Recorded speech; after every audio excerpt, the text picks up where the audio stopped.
দেখুন আমার খুব ভালো লাগলো, কিন্তু এই মা কতটা হরিনাম শুনেছে, কিভাবে শুনেছে আমি জানি না, এসে আমাকে বলছে বাবা তুমি শুধু আশীর্বাদ করো আমি যেন সারা জীবন ভগবানকে ভালোবাসতে পারি। এইখানে অনেক ভক্ত থাকে, আমি জানি প্রত্যেকটা আসরে এমন হয়, অনেক মায়েরা এসে জড়িয়ে ধরে বলে বাবা হরিনাম অনেক শুনেছি, অনেক কথা শুনেছি, আজকে যে কথা শুনলাম এই কথা কোনোদিন শুনিনি। এগুলো যখন শুনি তো আমার নিজের ভীষণ ভালো লাগে। মা বলছে আমি কিচ্ছু জানি না, আমি যেন ভগবানকে ভালোবাসতে পারি, এটাই তো আমরা চাই, আর কিচ্ছু চাইবো না, চাওয়ার কিচ্ছু নেই আমাদের। নিতাই গুরু গৌর প্রেমানন্দে হরি হরি। কেউ যদি বলে আমার কোয়ালিটিতে, আমার দক্ষতায়, আমার যোগ্যতায় আমি চাকরি পেয়েছি, ভুল ভাবনা হবে তোমার। আরে তোমার মতো এরকম শিক্ষিত মানুষ পৃথিবীতে অনেক আছে, তোমার চেয়ে কোয়ালিটিবান অনেকে আছে, তারা ওই জায়গায় যেতে পারে না, তুমি গিয়েছো, শুধু তোমার দক্ষতায় নয় গো, ভগবানের কৃপা ছিল বলে। তুমি যে এই মাঠে ফসল ফলাও, এই মাটি কিন্তু সব জায়গায় নেই, এমন সুন্দর মাটি সব জায়গায় হয় না, সব মাটিতে ফসল ফলে না। এই যে উর্বরতা শক্তি তুমি কোথায় পাবে? কে দেবে উর্বরতা শক্তি? মাটির মধ্যে যে উর্বরতা শক্তি কে জগিয়েছে? ভগবান দিয়েছে, তাই না বাবা? আরে এই জগতে এত সুন্দর দেহ যে তুমি পেয়েছো, জানো ভগবান কৃপা করে আমাদের এই দুটো বাহু দিয়েছেন, এটা তো কেড়েও নিতে পারে না। আমরা দেখি না কত অ্যাক্সিডেন্ট হচ্ছে, কারুর হাত চলে যাচ্ছে, কারুর পা চলে যাচ্ছে, ভাবতে অবাক লাগে। এই জগতে যে হাত হারিয়েছে, যে পা হারিয়েছে, সে জানে হাত না থাকলে কত দুঃখ, কত কষ্ট হয়, সে জানে পা না থাকলে কত কষ্ট হয়। এই জগতে আমরা দেখেছি অনেক মানুষকে যাদের দুটো নয়ন নেই, দুটো চোখ নেই গো, বাসে ট্রেনে ট্রামে গেলে দেখতে পাওয়া যায়, ট্রেনের কামরায় কামরায় ভিক্ষা করে বলে বাবু আমাকে একটা পয়সা দাও, আমি যে চোখে দেখতে পাই না। ভগবান আমাদের দুটো চোখ দিয়েছে গো, দুটো হাত দিয়েছে, দুটো পা দিয়েছে, কিন্তু একটি বার ভেবে দেখুন ভগবান চাইলেও তোমার এই দুটো হাত কেড়ে নিতে পারে।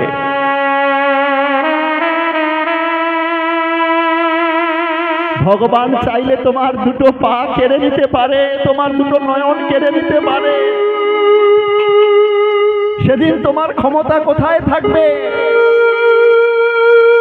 যে হাতে লিখে সিগনেচার করলে তবেই তোমার বেতনের টাকাটা ওঠে, ওই সিগনেচার তুমি যদি না করতে পারো, তোমার দুটো হাত যদি না থাকে, ভগবান কেড়ে নেয়।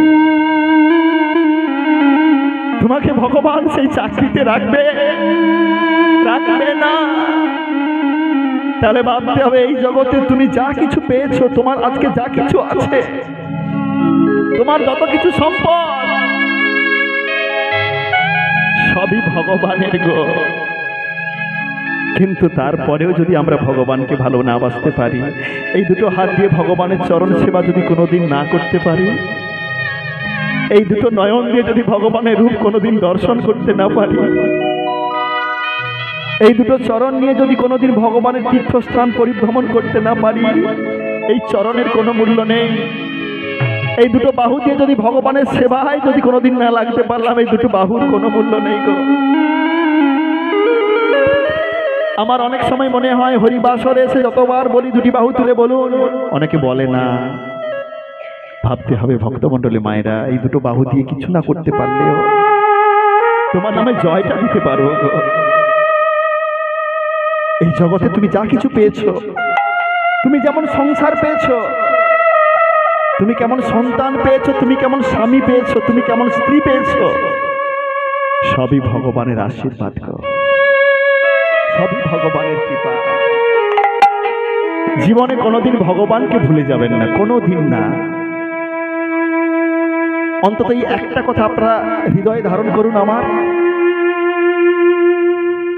জীবনে যতই কঠিন পরিস্থিতি আসুক, কোনোদিন যেন আমি তোমাকে ভুলে না যাই। হ্যাঁ গো, যেমন 1-এর পরে 0 দিলে 10 হয়, 10-এর পরে একটা শূন্য দিলে 100 হয়, 100-র পরে একটা শূন্য দিলে 1000 হয়, 1000-এর পরে শূন্য দিলে 10,000 হয়। কিন্তু যদি একটাকে নিয়ে নেওয়া যায়, ওই শূন্যর কিছু মূল্য থাকে? যতই শূন্য বসান ওই শূন্যর কোনো মূল্য থাকে না। সেরকম ভগবানকে যদি আমরা বিশ্বাস না করি, ভগবানকে যদি পুজো না করি, ভগবানের নামে যদি জয়ধ্বনি হরিধ্বনি উলুধ্বনি করতে না পারি, ভগবানের সেবা যদি না কোনোদিন করতে পারি, ভাববেন এই মানব জীবনের কোনো মূল্য নাই। হৃদয় গুরু গৌর প্রেমানন্দে হরি হরি বল। মাধবেন্দ্র পুরীপাদ আজকে সকাল থেকে বসে আছে, শুধু বলছে দয়াময় তুমি কখন এসে আমাকে দর্শন দেবে, একবার এসো দয়াময়, একবার এসো। প্রভু গো আমার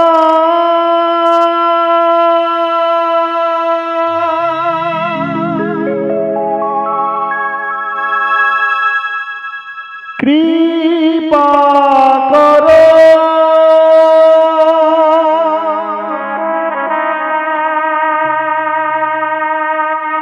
দয়া করো একবার,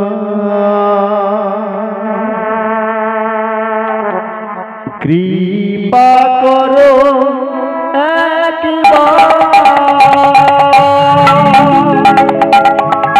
প্রভু গয়া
প্রভু গয়া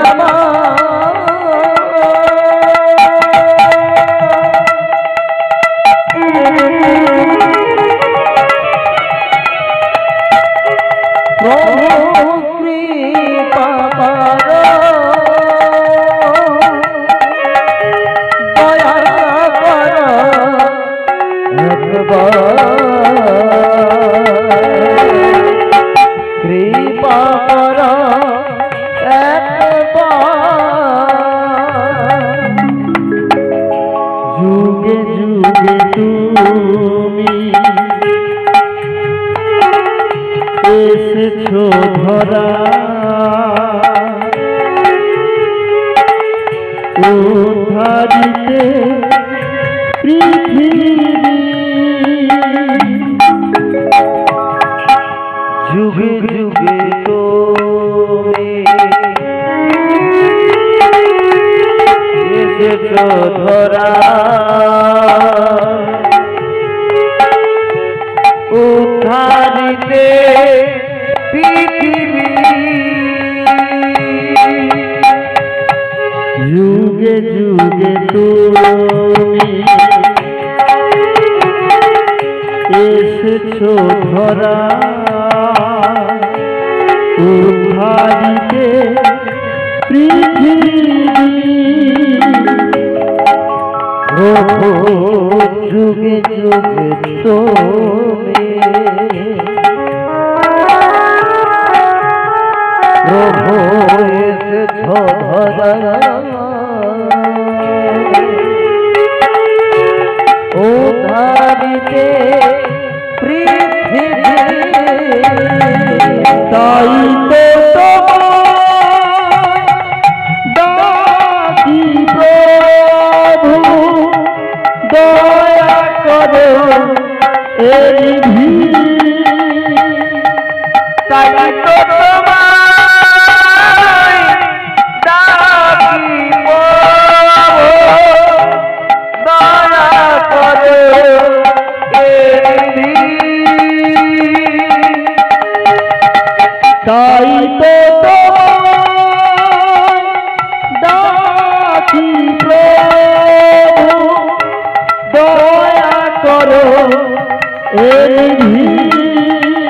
প্রভু তাই তো তোমার ডাকি গো, দয়া করো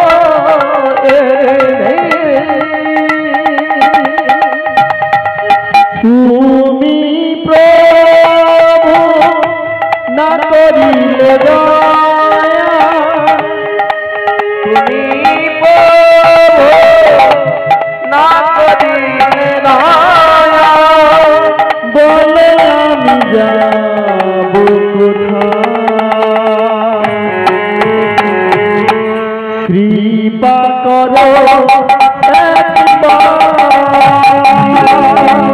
ও গো প্রভু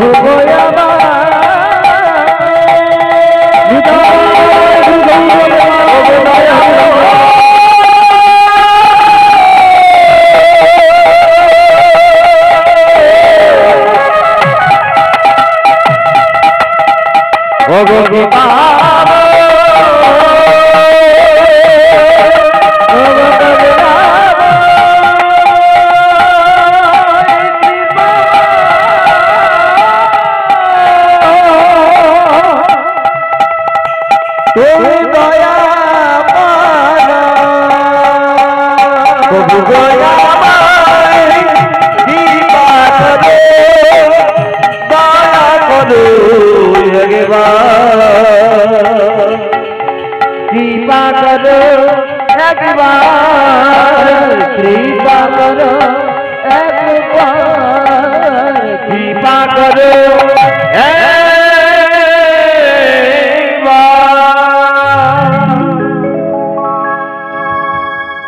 অপরাধ মার্জনা করবেন, কীর্তন গান শ্রবণে বিঘ্ন ঘটিয়েছি, তাই সাথে সাথে 1 মিনিট একটু সময় চেয়ে নিচ্ছি ঘোষণা করার জন্য।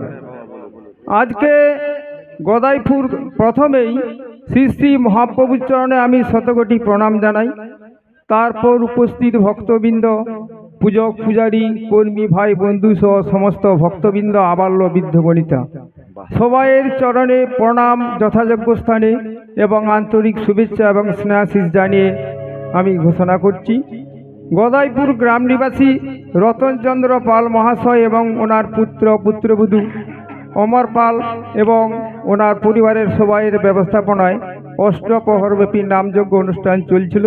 মহাপ্রভু উপস্থিত আছেন। আজকে কুঞ্জভঙ্গ কীর্তন গান চলছে।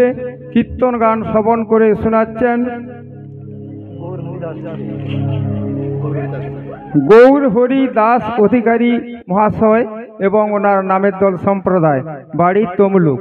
ওনার এই কীর্তন গানে মুগ্ধ হইয়া গদাইপুর গ্রাম নিবাসী শশাঙ্ক পাল 20 টাকা এবং আমাদের এই অনুষ্ঠানের যিনি কর্মকর্তা রতনচন্দ্র পাল মহাশয় কীর্তনিয়াকে 100 টাকা এবং রতনচন্দ্র পাল মহাশয়ের নাথ জামাই মানস দণ্ডপাঠ, বাড়ি খড়গপুর 200 টাকা পুরস্কৃত করছেন।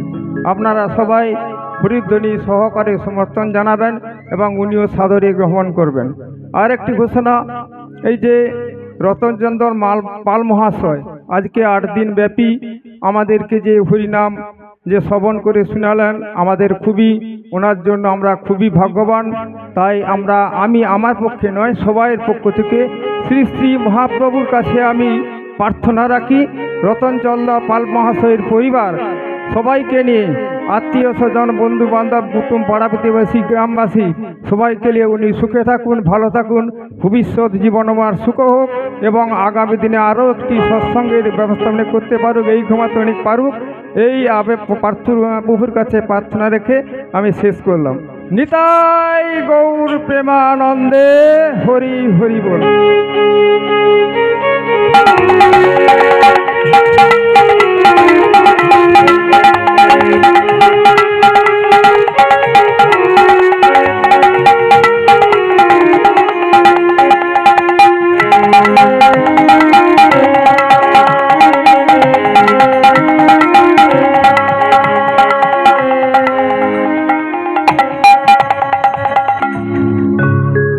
আসলে আমার প্রথমেই কিন্তু ভীষণ ভালো লেগেছে, বিশেষ করে যার ডাকে আমরা এসেছি, মালিকবাবু, রতনবাবু, এবং যিনি যোগাযোগ করেছেন আমার সঙ্গে, প্রথমে এখানে যিনি নিয়ে এসেছিলেন সেই দাদা নামটা কি যেন মনে পড়ে গেছে, হ্যাঁ অনুপদা, এবং এর সাথে বাবুর সঙ্গে ভীষণ পরিচয় হলো। সেদিনকারও এসে কথা বলেছিলাম, পৃথিবীতে অনেক মানুষ হয় জানেন তো, যাদের কোটি কোটি টাকা থাকে, অনেক কিছুতে অনেক অর্থ ব্যয় করে, কিন্তু জীবনে একদিনের জন্য হলেও ভগবানের সেবা দেয় না, ভক্তকে সেবা দেয় না, হরিবাসর হয় না।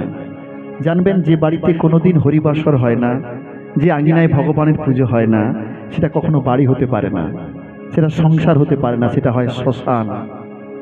তাই আজকে আমার ভীষণ ভালো লেগেছে, এই হরিনামেও যে মানুষ কাঁদতে পারে, হরিনামেও যে মানুষের চোখে জল আসে, আমি তার প্রত্যক্ষ প্রমাণ পেয়েছি। অনেক মায়েরা, অনেক দাদা, অনেক বাবারা বসে বসে কাঁদছে হরি কথা শুনে। আমিও ভীষণ ব্যস্ত মানুষ, আপনাদের আশীর্বাদে মোটামুটি একটু চাকরি করি, কিন্তু আমি জানি না এবছর কতগুলো ছুটি হয়ে গেল অটোমেটিক্যালি। এই জানুয়ারি থেকে আজকের আমার ওয়ার্কিং ডে ছিল, আমাকে ছুটি নিয়ে আসতে হয়েছে শুধু আপনাদের জন্য। আমি জানি যে আমি যদি পারি একজনকে ভগবানের জন্য যদি একটু ভালোবাসা তাদের মনে আসে, ভগবানের জন্য যদি একটু চোখের জল আমি ধরাতে পারি, আমি চাকরি করে অনেক অর্থ রোজগার করব, কিন্তু এমন করে ভগবানের কথা বলে মানুষকে খুশি করানো সবার ভাগ্যে হয় না। আমার চাকরি কর্মস্থলে যে যাই বলুক, আমি তো ভগবানের কথা বলতে পারবো, তাই ছুটি নিয়ে কিন্তু আমি কীর্তন করতে এসেছি শুধু আপনাদের জন্য, আপনাদের আশীর্বাদ পাওয়ার জন্য, আপনারা যাতে ভগবানকে ভালোবাসেন তার জন্য। আজকের যতজন উপস্থিত হয়েছেন, যিনারা আমাকে আশীর্বাদ করলেন, এবং সবার যাতে কৃষ্ণ পদে মতি হয়, আপনাদের সবার মন যেন এত সুন্দর থাকে, এমন করে বর্তমানে মন আপনাদের যেমন আছে সবাই বুঝতে পারছেন এই মুহূর্তে আপনাদের মনে কত পবিত্রতা, কত মলিনতা, কত শান্তি, কত সুখ এই মুহূর্তে রয়েছে। কারোর মনে কোনো দুঃখ আছে কি এই মুহূর্তের জন্য? কোনো কষ্ট আছে? কেন না, ভগবানের কথা আমরা দুটো কান দিয়ে একদম হৃদয়ের মধ্যে প্রবেশ করে যাচ্ছে। এই মনটাকে নিয়ে আপনারা সর্বদাই থাকার চেষ্টা করবেন। জীবনে দুঃখ বলে কি জিনিস আপনারা পাবেন না। তাই সবাইকে ভগবানের কাছে আমি এই প্রার্থনা করব, আপনাদের এই দেওয়া অর্থ আমি ভগবানের সেবার জন্য কাজে লাগাই।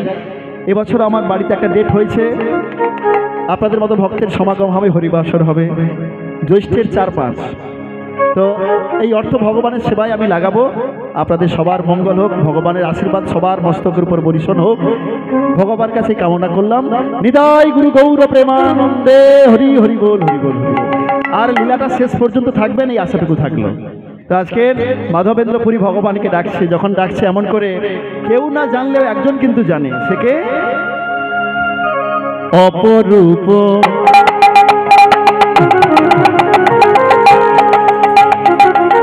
গোপবাল,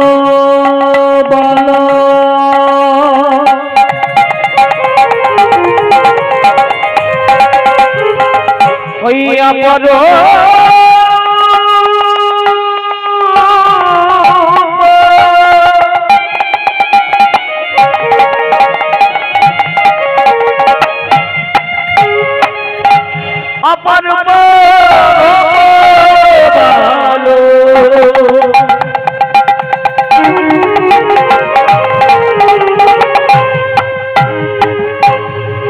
অপরূপ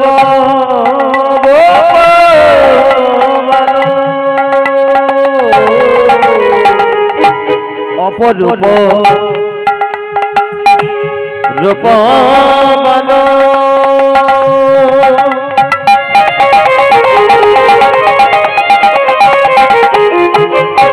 দুগ্ধ ভাণ্ড লইয়া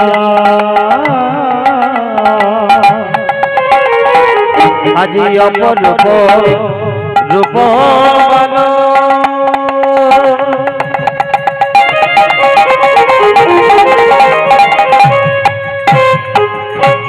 দুগ্ধ ভাণ্ড লইয়া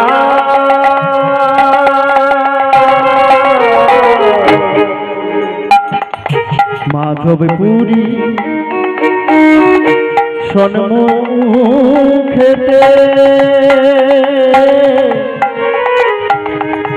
দাঁড়ালো আসিয়া, ওই মাধবপুরী সন্মুখেতে দাঁড়ালো আসিয়া মাধবপুরী সন্মুখেতে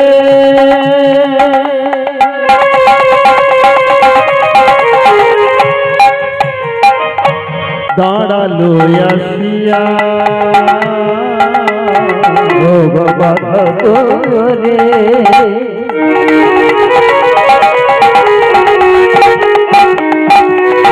ও